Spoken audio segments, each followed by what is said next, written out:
I'm sorry. I'm sorry. What? Suspended breathing? Not her breath, her breathing. Not the eyes being as wide as saucers, fucking dinner plates.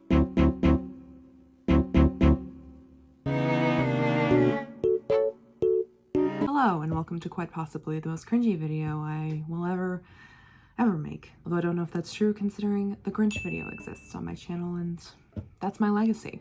So, hello friends, my name is Katie and welcome to Katie Ann Tier Ranks the first lines of every book she's ever written.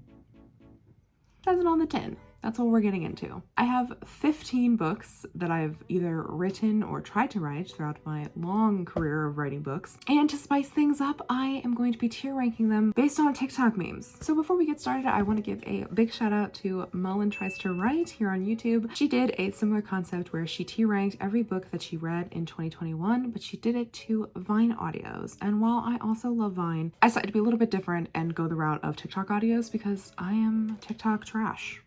So I also decided to make mock covers for this. A lot of them I recreated and they're way better than these first lines and stories deserve. So the TikTok audios that I'm going to be using to rank my lines are as follows. It is day 785 on this godforsaken island and it is 3:28 a.m. And I'm going to be acting them out for you because I love these TikTok audios. Yeah. 10 scuba put out together.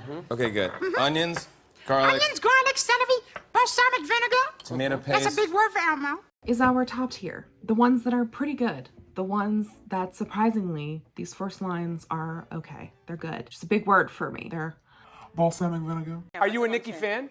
What? Am I a Nicki fan?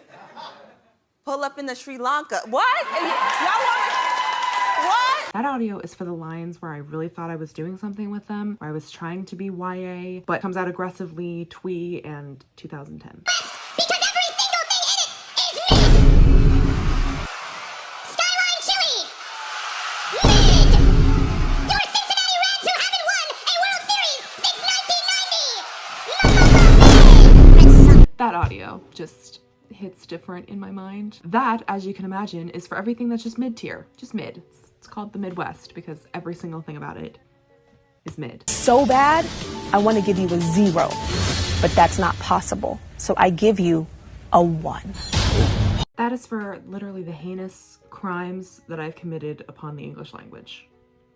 And there's one of them that's so bad. We go to bed, you doze off. So I take your country girl clothes off. I put my hands on your body. It feels like, hey, it's a fucking scarecrow again. Yeah, so that one is very specific and we'll get to it. I promise. Freddy, you're supposed to be on lockdown. Vanessa, I'm a material girl. This one is just, it's just the bad ones.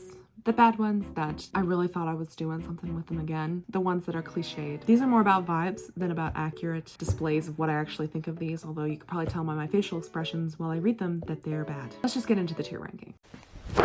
Emotional damage. All right, friends, so we're gonna start from the newest first line, I suppose, to the oldest first line I have.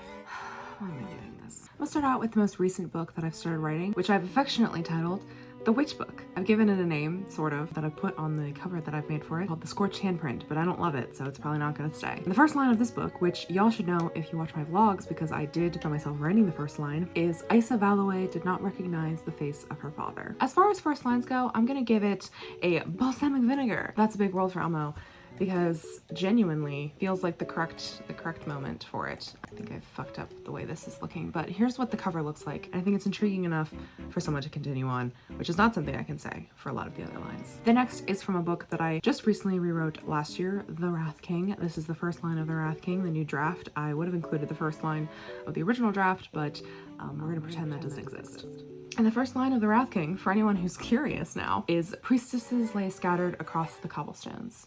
torn apart like flowers in a cruel child's game. Like the one before we descend into Madness. Mediocrity. I'm gonna give this a balsamic vinegar. The confidence in this video is gonna drop dramatically. And then the book that I wrote in 2020, which is the vampire book, which is Be Gay, Solve Crime, Drink Blood, but is also theoretically called Violent Delights, Violent Ends. That's not the actual title, it's just what I've been calling it in most of my videos, and I still have the Pinterest board named as. This is one that I would have put in the Grammarly audio. The sentence is grammatically correct, but it's wordy. So the first line of the vampire book is, the only activity Chloe Aris loved more than drinking herself half to death was smoking a cigarette, hungover from a failed attempt at suicide via whiskey, and watching the pale sun creep over the jagged roofs. It's wordy, it's mouthful, tells you a lot about the character, but it's also just mid, in my opinion. And Chloe is a very wordy gal, so I guess it makes sense that that's her first line, but like, holy shit, how much more information can you pack into one fucking sentence, Katie? I was 21 when I wrote that line. The next one is one I've decided to include for the sake of this video, even though this book will never be published. Which, it's not saying much, because 90% of the works on this list are not getting published, which is why I'm including it. And that's my Nora Roberts ripoff, Gay Murder Town, Fall of Angels. Again, why do I just put so many words in one sentence? The first line of it is, Gideon Whitmore had once believed that the nature of beauty and the beauty of nature were one and the same. Again, it's a little bit wordy, it's a little bit pretentious for a fucking murder mystery romance novel. Like, hello, who are you trying to impress? And so I'm gonna put this in mid, because I feel like this is a mid-tier line. Those are all the stories that I've written recently. I don't have much before this because I did not write many books from the age of like 15 to 20, so that's just the way it goes. Let's just start the descent into madness. It's pretty bad. The next line is from a short story I wrote, cleverly titled The Catcher's Affair, which you can probably imagine what the contents of that short story is. A baseball player catcher who has an affair. So creative. And the first line of that short story is, I couldn't even look at him. I was 14 when I wrote this. I don't know why I was writing about affairs at 14, but here we are. And I'm gonna put The Catcher's Affair at mid. The line itself isn't bad, and I don't think the rest of the story is terrible. The next one I'm gonna do is from a short story, again, that I called The Gardener. And can you take a wild guess at what The Gardener is about?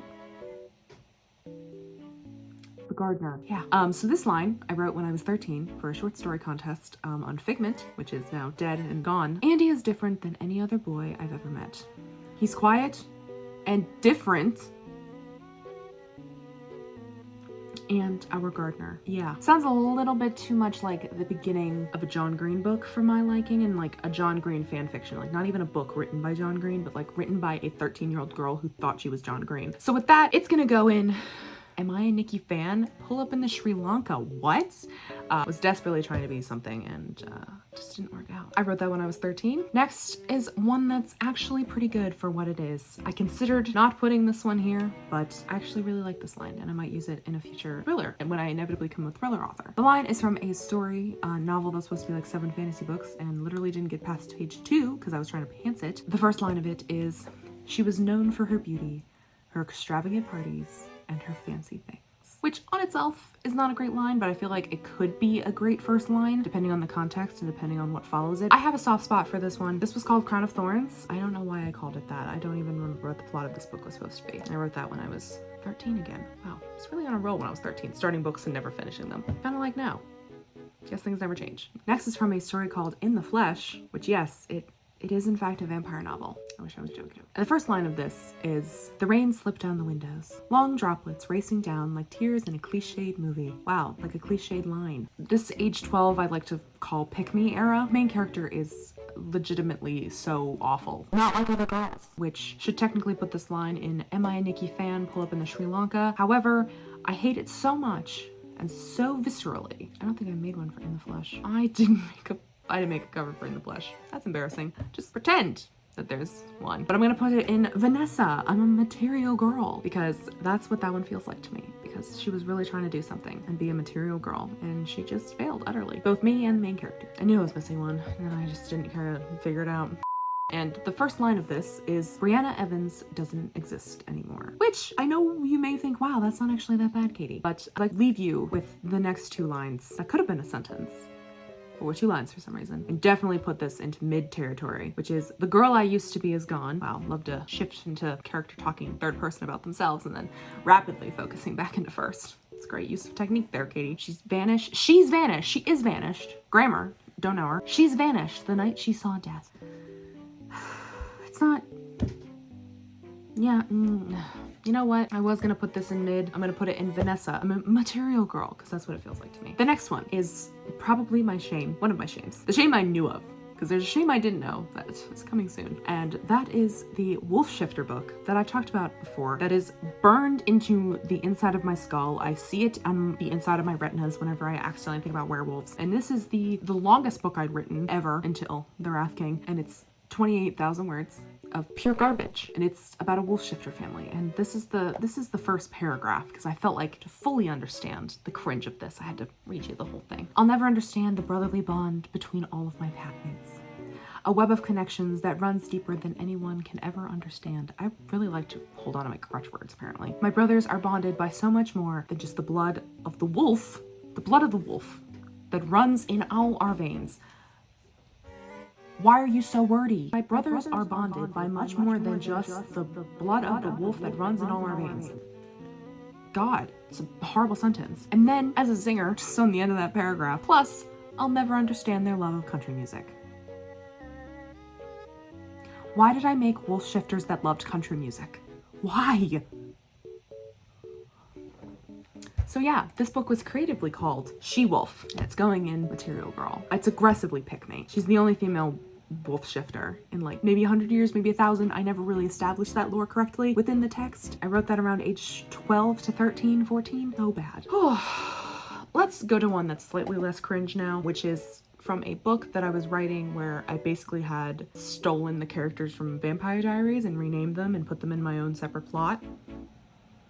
So, this is from a story called Angel, and it's not terrible. The line is, the thump of the ancient lullaby vibrated through the floorboards, making my ears ring. I was very into writing about music, very into writing based on like musical things, and there's like a specific song I think that went with this one. That's Angel, and I'm just gonna put this in the mid because, you know, it's not a terrible line, and I mean, I don't love it, I don't hate it. The one that I would have put higher had it not been so funny to do this meme for it. This is for a book called The Brotherhood, The Brothers of Never. Don't know where that title came from, but it's here now. And the first line of it is, the wind whispered, an enticing woman in the middle of the night. Like, I don't really quite understand what that means. Like, I know what I was going for because I wrote it, but it's not great. It's not wonderful. However, do you want to guess what the plot of this fucking book is? It's another shifter book.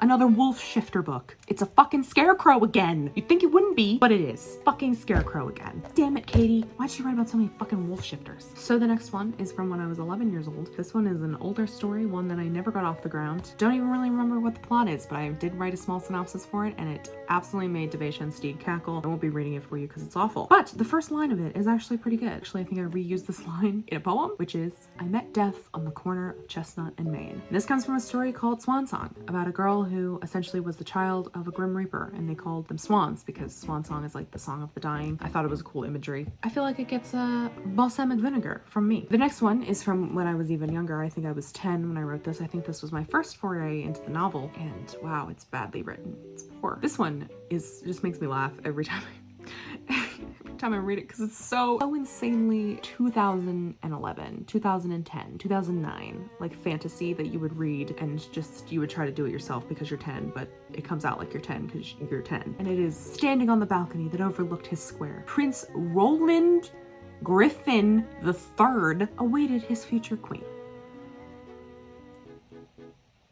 The third? How fucking pretentious was I? Anyway, this was from a book called Knox that was about this pair of twins, and they lived at home, and basically they get separated at the inciting incident as one of them goes to fight for the kingdom and one goes to fight for a society of trapped mages that are trapped in a forest and are now trying to break free and like kill everyone. And it's all about a big misunderstanding, which is like a big plot for a 10-year-old. We're gonna give this a Am I a Nikki fan? Because it feels very much like something I would have stolen from someone else. This next one is very simple, but I should have known I was depressed when I was writing this short story because I literally wrote about a girl committing suicide by a train. Yeah, I know. Ooh. And it's called Railroad Girl. And the first line of it is, all was still. I remember writing this story, and I think I even based it off of a song from ABBA. Sorry, ABBA. I think there was some magical element to it, but I never got more into that. So yeah, it's gonna get a mid. It's gonna get a mid from me, fam. And now, I don't want to do this. This line is so bad. It's cringe, it's badly written, it's so absurd. It's from a story called Blood of Angels, where I literally wrote about children of angels who were like sent out to fight demons during the apocalypse, and they were like in training, and they like, it's the whole thing. So, finally, the one you've been waiting for this entire time. Here we go. My absolute shame. The shame that I burned out of my brain and didn't remember that this was the first line until I was rereading these with Devasia and Stieg, and we were talking about this video concept. It's from Blood of Angels, age 13. It speaks for itself. Standing at the edge of the moonlit courtyard, Jasmine Evergrey pressed her frame closer together. Her breathing suspended in her lungs, and eyes wide as saucers. Jasmine Evergrey pressed her frame closer together, her breathing suspended in her lungs, and eyes wide as saucers. I'm sorry. Suspended breathing? Not her breath, her breathing. Her breathing. And her, not the eyes being as wide as saucers, fucking dinner plates. And not yet another moonlit courtyard and a fucking Jasmine Evergrey name. Pressing her frame. What does that mean? How, is she shrinking? Is she Alice in Wonderland? Should she take shit and she's now shrinking? I should retire. I should quit. That line is so bad, I should quit. So as you can imagine, Blood of Angels goes, it's so bad I want to give you a 0, but that's not possible. So I give you a 1. I hate everything about that sentence. Anyway, those are the first lines of some of the first things I ever wrote and some of the most recent things I've written. In case you were thinking that I was just amazing at writing all the time, things take time. It takes time to develop things, and children should not be published. I really thought I was going to get published with She-Wolf. I really did. Absolutely delusional. Anyway, thank you guys so much for watching this video. I hope you enjoyed it and got some laughs out of my ridiculousness. If you like this kind of content, make sure you do hit the thumbs up down below. It tells me that you're enjoying this, and I'll maybe make more like this. Who knows, because I'm fairly consistent with creating the same kinds of content. And if you want to see more of my rambling face as I go on my writing journey with hopefully things that are much better than this, you can subscribe. That's it. That's all I got. And I will see you guys next week. Bye.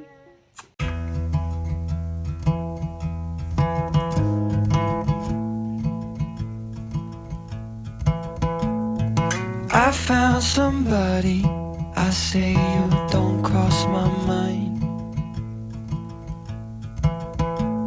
And she doesn't know that